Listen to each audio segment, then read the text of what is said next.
DCC office में हुआ बड़ा प्रोग्राम जहां पर माले के गुजदार जिन्होंने हाल ही में कांग्रेस पार्टी ज्वाइन किया था केपीसीसी ऑफिस बेंगलुरु में, उनका आज यहां पर वार्म वेलकम हुआ और डिस्ट्रिक्ट कांग्रेस कमेटी ऑफिस में उन्हें फेलिसिटेट किया गया। इस मौके पर डीसीसी प्रेसिडेंट जगदेव गुजदार के साथ साथ अलमब्रो पाटिल एमएलए साउथ, तिप्पनाका मखनूर एमएलसी और कई सारे सीनियर कांग्रेस लीडर यहाँ पर मौजूद रहे। साथ साथ आपको दिखा दें, तस्वीरों में आप देखते हैं जनाब आलम खान साहब के साथ साथ मजहर आलम खान, एडवोकेट वहाज बाबा और सभी लोगों ने मले के गुजदार को मुलाकात भी की और उन्हें फेलिसिटेट भी किया। This video is sponsored by Mahalakshmi Jewelers, Manu Multi Speciality Hospital, KBN University, Shaheen Group of Institutions, Surat Khazana, Al Sharia Group of Institutions, Curl.fit, Big Neuropsychiatry Hospital, and by Alimi Public School.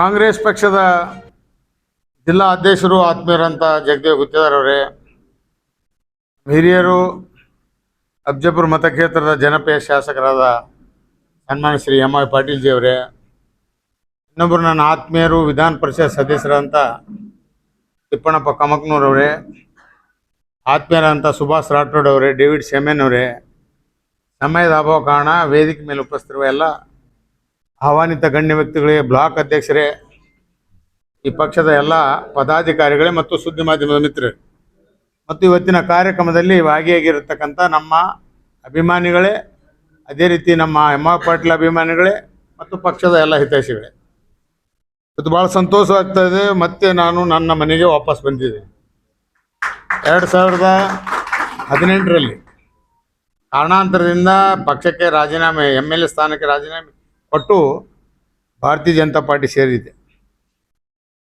ಸುಮಾರು 6 ವರ್ಷ ಅಲ್ಲಿ ಯಾವ ರೀತಿ ನಾನು ಜೀವನ ಕಳೆದಿದ್ದೇನೆ ನನಗೆ ಗೊತ್ತು. ಉಸಿರುಗಟ್ಟುವಂಥ ವಾತಾವರಣ ಇತ್ತು. ಆದರೂ ಒಂದು ಸಂದರ್ಭ, ಒಂದು ಪಕ್ಷಕ್ಕೆ ಹೋದ ಮೇಲೆ ಆ ಪಕ್ಷದ ಒಂದು ಶಿಸ್ತಿನ ಸಿಪಾಯಿಯಾಗಿ ಕೆಲಸ ಮಾಡಿದರೂ ಕೂಡ ಅಲ್ಲಿ ನಮಗೆ ಬೆಲೆ ಸಿಕ್ಕಿಲ್ಲ. ಆದರೂ ಸ್ವಾಭಿಮಾನದ ಮನುಷ್ಯ ಇರೋದರಿಂದ ನಾವು ಭಾಳಷ್ಟು ತಾಳ್ಮೆಯಿಂದ ಯಾವ ಒಂದು ಪಕ್ಷದಲ್ಲಿದ್ದಾಗ ಆ ಪಕ್ಷಕ್ಕೆ ನಿಷ್ಠೆಯಿಂದ ನಾವು ಕೆಲಸ ಮಾಡಿದ್ದೀವಿ. 1985ರಲ್ಲಿ ಮೊದಲನೇ ಬಾರಿ ನಾನು ಎಮ್.ಎಲ್.ಎ. ಆಗಬೇಕಾದ್ರೆ ಸನ್ಮಾನ್ಯ ಶ್ರೀ ಎಂ.ವೈ. ಪಾಟೀಲ್ ನಾವು ಅದೇ ಕಾಂಗ್ರೆಸ್ ಪಕ್ಷದಲ್ಲಿದ್ದೆವು.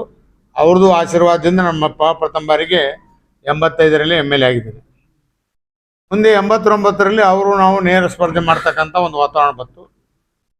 ಆಮೇಲೆ ನಂತರ ಅನೇಕ 6 ಬಾರಿ ನಾನು ಅಫಜಲ್ಪುರ ಮತಕ್ಷೇತ್ರದಿಂದ ಶಾಸಕನಾದರೂ ಕೂಡ ಅದರಲ್ಲಿ 4 ಬಾರಿ ಕಾಂಗ್ರೆಸ್ ಪಕ್ಷದ ಶಾಸಕನಾಗಿದ್ದೇನೆ. 2 ಬಾರಿ ನಾವು ಪಕ್ಷೇತರ ಇದ್ದಂಗೆ, ಅದು ಕರ್ನಾಟಕ ಕಾಂಗ್ರೆಸ್ ಪಾರ್ಟಿ ಮತ್ತು ಜನತಾದಳ ಟ್ರ್ಯಾಕ್ಟರ್ ಚಿನ್ಮೇಲೆ ದೇವೇಗೌಡ ಪಾರ್ಟಿಯಿಂದ ಆರಿಸ್ಬಿದ್ದಿದ್ದೆ. ಎಂ.ವೈ. ಪಾಟೀಲು ನಾವು ಇವತ್ತು ಒಂದಾಗಿ ಒಂದು ಪಕ್ಷದ ವೇದಿಕೆ ಮೇಲೆ ಸಂತೋಷದಿಂದ ಈ ಪಕ್ಷದಲ್ಲಿ ನಮ್ಮನ್ನು ಅವ್ರು ಬರಮಾಡ್ಕೊಳ್ತಾ ಇದ್ದಾರೆ, ನಾವು ಪ್ರೀತಿಯಿಂದ ಕಾಣ್ತಾ ಇದ್ದಾರೆ. ಅಂದರೆ ಕರ್ನಾಟಕ ಇತಿಹಾಸದಲ್ಲಿ ಯಾವ ಕ್ಷೇತ್ರದಲ್ಲಿ ಈ ರೀತಿಯ ಸಂಬಂಧ ಸಿಗಲ್ಲ. ನೀವು ಅವರು ಶಾಸಕರಿರ್ಬೋದು, ನಾವು ಶಾಸಕರಿರ್ಬೋದು, ಆಡಳಿತ ಮಟ್ಟದಲ್ಲಿ ಏನಾದರೂ ಅವ್ರದ್ದು ಫೈಟ್ ನಡೀತಿತ್ತು. ನಾನು ಕೆಲಸ ಮಾಡದೇ ಇದ್ದಾಗ ಅವ್ರು ಚಾಟಿ ಏಟು ಬಿಡ್ತಿದ್ರು, ಅವ್ರ ಕೆಲಸ ಮಾಡದೇ ಇದ್ದಾಗ ನಾನು ಚಾಟಿ ಏಟು ಬಿಡ್ತಿದ್ದೆ. ಆದರೆ ವೈಯಕ್ತಿಕ ಸಂಬಂಧಗಳು ನಮ್ಮ ಭಾಳ ಆತ್ಮೀಯವಾಗಿದ್ದು ಮತ್ತು ಇಲ್ಲಿ ಕೂಡ ನಾನು ಇವತ್ತು ಕಾಂಗ್ರೆಸ್ ಪಕ್ಷದಲ್ಲಿ ಬಂದಿದ್ದರೆ ಅಂದರೂ ಯಾವುದೇ ಕಂಡೀಷನ್ ಮಾಡಿ ಎಂ.ವೈ. ಪಾಟೀಲ್ ಸೇರಿಸಿ ನನಗೆ ಎಮ್.ಎಲ್.ಎ. ಟಿಕೆಟ್ ಕೊಡ್ಬೇಕಂತ ಕಂಡೀಷನ್ ಮಾಡಿಲ್ಲ. ಇವತ್ತು ನನ್ನ ಒಂದು ಉದ್ದೇಶ, ಎಂ.ವೈ. ಪಾಟೀಲರು ನಾವು ನಮ್ಮ ಎಲ್ಲ ಪಕ್ಷದ ವೇದಿಕೆ ಮೇಲೆ ಇರ್ತಕ್ಕಂಥ ಮುಖಂಡರು ಏನು ಕರ್ನಾಟಕ ರಾಜ್ಯದ ಈ ಒಂದು ಲೋಕಸಭಾ ಚುನಾವಣೆ ಒಂದು ಐತಿಹಾಸಿಕ ಚುನಾವಣೆ ಆಗಬೇಕಾಗಿತ್ತು. ಏನು ಎಲ್ಲಿ ನೋಡೋದಲ್ಲಿ ಕೂಡ ಇವತ್ತು ಭಾರತೀಯ ಜನತಾ ಪಾರ್ಟಿ ಏನು ಅಬ್ಕೆ ಬಾರ್ 400 ಪಾರ್ ಅನ್ನೋಂಥ ಘೋಷಣೆ ಮಾಡ್ತಾ ಇದ್ದಾರೆ. ಆ ಕಾಲ ಈಗಿಲ್ಲ, ಭಾಳ ಬದಲಾವಣೆ ಆಗಿದೆ. ಅಬ್ಕೆ ಬಾರ್ 400 ಅಲ್ಲ 200 ಪಾರ್ ಆಗೋದನ್ನು ಕೂಡ ಭಾಳ ಕಷ್ಟ ಇದೆ. ಅಂಥ ಒಂದು ವಾತಾವರಣದಲ್ಲಿ ಇವತ್ತು ನೋಡಿ, ನಮ್ಮ ಕುಟುಂಬ ಹೊಡೆದ್ರ ಬಗ್ಗೆ ನಮ್ಮ ಜಗದೇವರು ಹೇಳಿದರು. ನಮ್ಮ ಮನೆಯ ಹೊಡಿತಕ್ಕಂಥ ಕೆಲಸಗಳು ನಂದು ಒಂದೇ ಅಲ್ಲ, ಭಾರತೀಯ ಜನತಾ ಪಾರ್ಟಿಯಲ್ಲಿ ಅನೇಕ ಈಗಿನ ಹಿಂದಿನ ವಿಧಾನಸಭೆ ಚುನಾವಣೆ ನೀವು ನೋಡಿದಾಗ ಅಣ್ಣತಮ್ಮರಲ್ಲೇ ಜಗಳ, ಅತ್ತಿ ಸೊಸೆಯಲ್ಲೇ ಜಗಳ, ನಾನಾ ರೀತಿಯ ಗೊಂದಲದಲ್ಲಿ ಟಿಕೆಟ್ ಒಬ್ಬರಿಗೆ ಕೊಟ್ಟರೆ ಅವ್ರಿಗೆ ಎದುರೇ ಒಬ್ರಿಗೆ ಎತ್ತಿ ಕಟ್ಟತಕ್ಕಂಥ ಒಂದು ಕುಟುಂಬ ಇರ್ತಕ್ಕಂಥ ಕೀಳುಮಟ್ಟ ರಾಜಕಾರಣ ಕರ್ನಾಟಕ ರಾಜ್ಯದಲ್ಲಿ ನಡೆದಿದೆ. ಇವೆಲ್ಲ ನನ್ನ ಮನಸ್ಸಿಗೆ ಭಾಳ ಬೇಜಾರಿತ್ತು. ಮಲ್ಲಿಕಾರ್ಜುನ ಖರ್ಗೆ ಅವರು ನಮ್ಮ ಒಂದು ಸಂಬಂಧ ಭಾಳ ಆತ್ಮೀಯ ಸಂಬಂಧ, ಒಂದು ಕುಟುಂಬ ಸಂಬಂಧ ಇದ್ದಂಗೆ. ನಮ್ಮ ತಂದೆಯವರು ಅವರು ಯಾವತ್ತೂ ಅಣ್ಣತಮ್ಮರಿದ್ದಂಗೆ ಇದ್ದರು. ಆದರೆ ರಾಜಕೀಯದಲ್ಲಿ ಸ್ವಲ್ಪ ನಾವು ಕೂಡ 6 ಬಾರಿ ಶಾಸಕರಾದವು, ಸ್ಥಾನಮಾನ ಸಿಗದೇ ಇದ್ದಂಥ ಸಂದರ್ಭದಲ್ಲಿ ನಾನು ಮುನ್ಸ್ಕೊಂಡು ಹೋಗಿದ್ದೆ. ಆದರೂ ಇವತ್ತು ಕಾಲ ಕೂಡಿ ಬಂದಿದೆ. ಅವರ ಜೊತೆಗೆ ಸಮಾಲೋಚನೆಯನ್ನು ಮಾಡಿ ಇವತ್ತು ಅವರು AICC ಅಧ್ಯಕ್ಷರಾಗಿದ್ದಾರೆ. ಮಲ್ಲಿಕಾರ್ಜುನ್ ಖರ್ಗೆ ಅವರು ಕಲಬುರಗಿ ಜಿಲ್ಲೆಯ ಒಬ್ಬ ಧೀಮಂತ ನಾಯಕ, ರಾಜ್ಯದ ಧೀಮಂತ ನಾಯಕ ಅಷ್ಟೇ ಅಲ್ಲ, ಇವತ್ತು ಭಾರತದ ಒಂದು ಧೀಮಂತ ನಾಯಕನಾಗಿ AICC ಅಧ್ಯಕ್ಷರಾಗಿದ್ದಾರೆ. ಇವತ್ತು ನಮ್ಮ ಕಲಬುರಗಿ ಜಿಲ್ಲೆ ಪ್ರತಿಯೊಬ್ಬರು ನಮ್ಮದೆಲ್ಲರ ಜವಾಬ್ದಾರಿ ಇದೆ. ಈ ಬಾರಿ ಈ ಲೋಕಸಭಾ ಚುನಾವಣೆಯಲ್ಲಿ ನಮ್ಮ ಆತ್ಮೀಯರ ಅಂತಾರೆ ರಾಧಾಕೃಷ್ಣ ಅವರು ನನ್ನ ಸಂಬಂಧ ಭಾಳ ಆತ್ಮೀಯದು.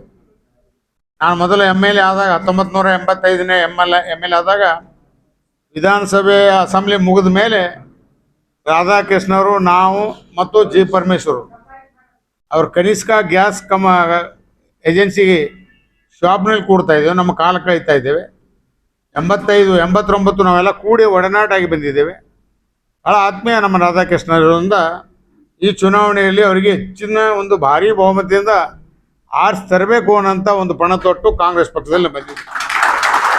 ಇವತ್ತು ನೀವು ಎಲ್ಲರೂ ಹೊರತು ಈಗಾಗಲೇ ಎಮ್ಮ ಪಾಟೀಲ್ ಹೇಳಿದ್ದಾರೆ, ನಮ್ಮ ಕಾರ್ಯಕರ್ತರನ್ನು ಉದ್ದೇಶಿಸಿ ಮಾತನಾಡ್ತಕ್ಕಂಥ ಸಂದರ್ಭ ಹೇಳಿದ್ದಾರೆ, ನೀವೇನು ಬೇರೆ ಅಲ್ಲ, ನಮ್ಮ ಕಾರ್ಯಕರ್ತರೇನು ಬೇರೆ ಅಲ್ಲ, ನೀವು ನಮ್ಮ ಕುಟುಂಬ ಸದಸ್ಯರು ಅಂತ ರೀತಿಯಲ್ಲಿ ಭಾಳ ತೂಕವಾದ ಮಾತನ್ನು ಅವ್ರು ಆಡಿದ್ದಾರೆ.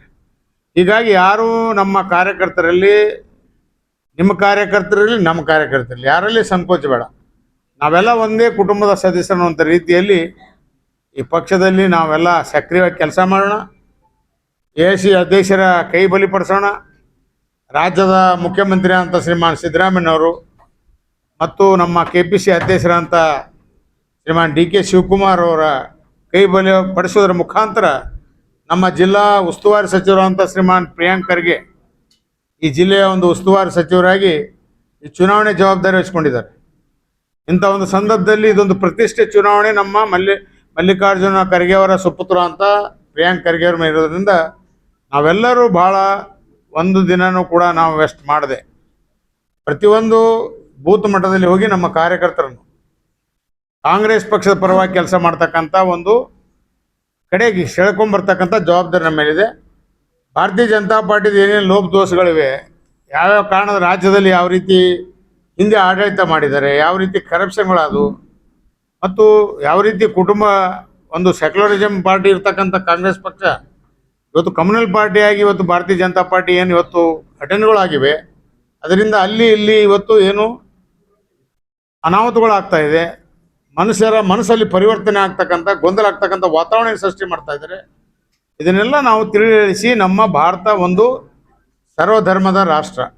ಪ್ರತಿಯೊಂದು ಜಾತಿಯ ಜನಾಂಗ ದೇಶ ಸ್ವಾತಂತ್ರ್ಯ ಸಿಗಬೇಕಾದ್ರೆ ತಮ್ಮ ಪ್ರಾಣವನ್ನು ಕೊಟ್ಟು ಗುಂಡೇಟು ತಿಂದು, ಅಲ್ಪಸಂಖ್ಯಾತರಿರ್ಬೋದು, ಅನೇಕ ಜನರು ಸಿಖ್ಖರಿರ್ಬೋದು, ಹಿಂದೂಗಳಿರ್ಬೋದು, ಎಲ್ಲ ಜಾತಿಯ ಜನರು ಸೇರಿ ಸ್ವಾತಂತ್ರ್ಯ ಕೊಡಿಸ್ತಕ್ಕಂಥ ಈ ಭಾರತ ದೇಶದಲ್ಲಿ ಪ್ರತಿಯೊಬ್ಬ ಧರ್ಮದ ಜನರನ್ನು ಪ್ರೀತಿ ವಿಶ್ವಾಸದಿಂದ ನಾವು ತೆಗೆದುಕೊಂಡು ಹೋಗ್ತಕ್ಕಂಥ ಜವಾಬ್ದಾರಿ ನಮ್ಮದಿದೆ. ಯಾವುದೇ ಒಂದು ಜಾತಿಗೆ ಸೀಮಿತ ಆಗ್ತಕ್ಕಂಥ ವಾತಾವರಣ ರಾಜ್ಯದ ರಾಜಕಾರಣಗಳಲ್ಲಿ ಆಗಲಿ, ರಾಷ್ಟ್ರ ರಾಜಕಾರಣದಲ್ಲಿ ಬರಬಾರ್ದು. ಇದರಲ್ಲಿ ನಡೀತಾ ಇದೆ. ಹೀಗಾಗಿ ಇನ್ನಿತರ ಬೇರೆ ವಿಷಯಗಳು ನಾನು ಬೇರೆ ಬೇರೆ ಬಹಿರಂಗ ಸಭೆಯಲ್ಲಿ ಮಾತಾಡ್ತೀನಿ. ಇಲ್ಲಿ ನಾನು ಎಲ್ಲ ವಿಷಯಗಳನ್ನು ಮಾತಾಡ್ಕೊಳ್ಳೋ. ಇವತ್ತು ಭಾಳಷ್ಟು ಮದುವೆ ಕಾರ್ಯಕ್ರಮಗಳಿವೆ. ಇಂಥ ಒಂದು ಸಂದರ್ಭದಲ್ಲಿ ಕೂಡ ನಾನು ಭಾಳ ತುರ್ತಾಗಿ ನಿನ್ನೇನೇನು ಬರ್ತಕ್ಕಂಥ ಒಂದು ಕಾರ್ಯಕ್ರಮ ಇತ್ತು, ಸ್ವಲ್ಪ ಅಲ್ಲಿ ನಮ್ಮದು ಚೆಕಪ್ ಇತ್ತು, ಅದಕ್ಕೆ ನಾನು ಪ್ರಿಯಾಂಕ್ ಖರ್ಗೆ ಹೇಳಿದ್ದೆ, ನಾನು ನಾಳೆ 21ನೇ ತಾರೀಕು ಬರ್ತಾ ಇದ್ದೀನಿ ಅಂತ ಪ್ರಿಯಾಂಕ್ ಖರ್ಗೆ ಹೇಳಿದಾಗ, ಇಲ್ಲ ಬರ್ರಿ ಸರ್ ನಾನು ಹೊರ್ತೀನಿ, ಆದರೆ ನಾನು ಗ್ರಾಮೀಣ ಪ್ರದೇಶದ ಚುನಾವಣಾ ಪ್ರಚಾರದಲ್ಲಿ ಸ್ವಲ್ಪ ಸಮಯ ಬಿಡುವಾಗದೇ ಇದ್ರೂ ಕೂಡ ಅಧ್ಯಕ್ಷರು, ಪಾಟೀಲರು ಮತ್ತು ಅಲ್ಲಂ ಪ್ರಭುವರು ಮತ್ತು ನಮ್ಮ ತಿಪ್ಪಣ್ಣಪ್ಪ ಮಕ್ಕಳು ಮತ್ತು ಎಲ್ಲ ಮುಖಂಡರು ತಮ್ಮ ಹಾಜರಿದ್ದು ತಮ್ಮನ್ನೆಲ್ಲ ಬರಮಾಡ್ಕೊಳ್ತಾ ಇದ್ದಾರೆ. ತಾವು ಬರಬೇಕನ್ನೋಂಥ ಒಂದು ಆತ್ಮೀಯ ಒಂದು ಅವ್ರ ಮಾತನ್ನು ಕೂಡ ಹೇಳಿದ್ರಿಂದ ಇವತ್ತು ಚುನಾವಣೆ ಸಂದರ್ಭದಲ್ಲಿ ನಾನು ಇಷ್ಟೇ ನನ್ನ ಮಾತನ್ನು ಇಲ್ಲಿಗೆ ಸೀಮಿತ ಮಾಡಿ, ಇವತ್ತೇನು ನಾವು ಭಾಳ ಅಭಿಮಾನಪೂರ್ವಕವಾಗಿ ನಮ್ಮನ್ನು ನಮ್ಮ ಕಾರ್ಯಕರ್ತರನ್ನು ಸ್ವಾಗತ ಮಾಡಿದಿರಿ. ನಿಮ್ಗೆ ಆಶ್ವಾಸನೆ ಕೊಡ್ತಾ ಇದ್ದೀನಿ, ನೀವು ಕೂಡಿ ಈ ಒಂದು ಕಲಬುರಗಿ ಜಿಲ್ಲೆ ಇದೊಂದು ಭದ್ರಕೋಟೆ ಅಂತ ಕಾಂಗ್ರೆಸ್ ಪಕ್ಷ ಇದೆ ಅನ್ನೋಂಥ ಒಂದು ವಾತಾವರಣದಲ್ಲಿ ಪ್ರತಿಯೊಂದು ಕ್ಷೇತ್ರದಲ್ಲಿ ಬೂತ್ ಮಟ್ಟದಲ್ಲಿ ನಮ್ಮ ಜನರನ್ನು ಆಕರ್ಷಣೆ ಮಾಡ್ಕೊಂಡ್ಬಂದು ಅನೇಕ ಕಾರ್ಯಕ್ರಮಗಳಿರ್ಬೋದು, ಸರ್ಕಾರದ ಕಾರ್ಯಕ್ರಮಗಳು ಇರ್ಬೋದು. ಈ ಮೇಲೆಯಾಗಿ ಇವತ್ತು ಮಳೆ ಇಲ್ಲ, ಬರಗಾಲಿದೆ, ಭಾಳಷ್ಟು ಸಂಕಷ್ಟದಲ್ಲಿ ನಾವಿದ್ದೇವೆ. ಇದನ್ನು ನಮ್ಮ ಭಾಗದ ಜನರು ಎದುರಿಸ್ತಕ್ಕಂಥ ಒಂದು ಧೈರ್ಯ ಕೊಡ್ತಕ್ಕಂಥ ಕೆಲಸ ಮಾಡೋಣ. ಅವರ ಕಷ್ಟಕ್ಕೆ ನೆರವಾಗಲಿಕ್ಕೆ ನಮ್ಮಿಂದ ಏನು ಸಾಧ್ಯ ಇದೆ ನೆರವೇ ಆಗಬೇಕಾಗಿದೆ ಸರ್ಕಾರದ ಮಷಿನರಿಗಳ ಮುಖಾಂತರ. ಯಾಕಂದ್ರೆ ಚುನಾವಣೆ ಇರೋದ್ರಿಂದ ನಾವು ಯಾರು ವೈಯಕ್ತಿಕ ಹೋಗಿ ನಾವು ವಾಟರ್ ಟ್ರಾನ್ಸ್ಪೋರ್ಟೇಷನ್ ಮಾಡೋಕ್ಕಾಗಲ್ಲ, ಬೋರ್ವೆಲ್ಗಳು ಹಾಕೋಕ್ಕಾಗಲ್ಲ. ಇದು ಚುನಾವಣೆ ನೀತಿ ಸಹಿತ ಇದೆ. ಎಲ್ಲಿ ನಮ್ಮ ಆಡಳಿತ ವೈಫಲ್ಯ ಇದೆ, ಎಲ್ಲಿ ನಮ್ಮ ಅಧಿಕಾರಿಗಳು ನಮ್ಮ ಹಳ್ಳಿಗಳಲ್ಲಿ ನೀರಿನ ಸಮಸ್ಯೆ ಇದ್ದರೂ ಕೂಡ ಬೇಜವಾಬ್ದಾರಿಯಿಂದ ಕೂತಿದ್ದಾರೆ, ಅವರಿಗೆ ಕಿವಿ ಹಿಂಡಿ ಅವರ ಸಮಸ್ಯೆಯನ್ನು ಬಗೆಹರಿಸೋಕ್ಕೆ ನಾವೆಲ್ಲರೂ ಒಟ್ಟಾಗಿ ಅಧಿಕಾರಿಗಳ ಮೇಲೆ ಒತ್ತಡವನ್ನು ತಂದು ಜನರ ಕಷ್ಟದಲ್ಲಿ ನಾವು ಇದ್ದೇವೆ ಅನ್ನುವಂಥ ಒಂದು ಸಂದೇಶವನ್ನು ಈ ವೇದಿಕೆ ಮುಖಾಂತರ, ಸುದ್ದಿ ಮಾಧ್ಯಮ ಮುಖಾಂತರ ಜನರಿಗೆ ಕೊಡ್ತಾ ಇದ್ದೀನಿ. ದಯವಿಟ್ಟು ತಾವು ಇವತ್ತು ನಾವು ಬಂದಾಗ ಭಾಳ ಅಭಿಮಾನ ಪ್ರೀತಿ ವಿಶ್ವಾಸದಿಂದ ನಮ್ಮನ್ನೇನು ಬರಮಾಡ್ಕೊಂಡಿದ್ದೀರಿ. ನಿಮ್ಮ ಅಭಿಮಾನ, ನಿಮ್ಮ ಪ್ರೀತಿ ವಿಶ್ವಾಸಕ್ಕೆ ಯಾವುದೇ ರೀತಿಯ ಒಂದು ಕಳಂಕ ಬಾರದ ಹಾಗೆ ಈ ನಾಳೆ ಬರ್ತಕ್ಕಂಥ ಲೋಕಸಭಾ ಚುನಾವಣೆಯಲ್ಲಿ ಯಶಸ್ವಿಯಾಗಿ ನಮ್ಮ ರಾಧಾಕೃಷ್ಣ ದೊಡ್ಡಮನಿಯವರು 1 ಲಕ್ಷಕ್ಕಿಂತ ಹೆಚ್ಚಿನ ಮತಗಳಿಂದ ಈ ಭಾಗದಿಂದ ಆರಿಸ್ಕೊಡ್ತಕ್ಕಂಥ ಪ್ರಯತ್ನ ನಾವು ನೀವೆಲ್ಲ ಸೇರಿ ಮಾಡೋಣ ಮತ್ತು ಬಂದೇ ಬರ್ತಾರೆ ಅಂತ ಮಾತನ್ನು ಕೂಡ ಈ ಸಂದರ್ಭದಲ್ಲಿ ಹೇಳಿ ಎಲ್ಲರಿಗೂ ಒಂದ್ಸಿ ನಾನು ಮಾತು ಮುಗಿಸ್ತಾ ಇದ್ದೇನೆ. ಎಲ್ಲರಿಗೂ ನಮಸ್ಕಾರ. This video is sponsored by Mahalakshmi Jewelers, Mano Multi-Speciality Hospital, KBN University, Shaheen Group of Institutions, Surat Khazana, Al-Sharia Group of Institutions, Curl.fit, Big Neuropsychiatry Hospital, and by Alimi Public School.